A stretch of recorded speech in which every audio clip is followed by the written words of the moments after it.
নির্বাচনী লড়াইয়ে জামাত আমির, ঢাকা 15 আসনে মনোনয়নপত্র জমা।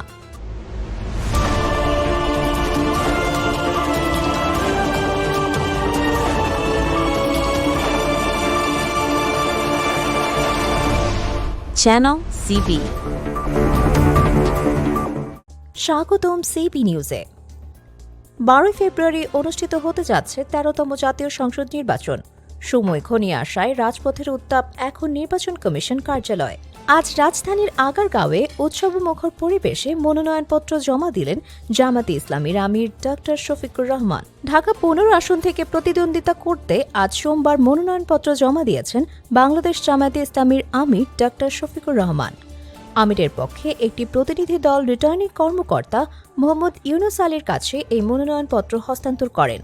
প্রতিনিধি দলে ছিলেন জামাতের সহকারী সেক্রেটারি জেনারেল আহসানুল মাহবুব জুবায়ের, আব্দুল হালিম এবং কেন্দ্রীয় নির্বাহী পরিষদ সদস্য মোবারক হোসেন।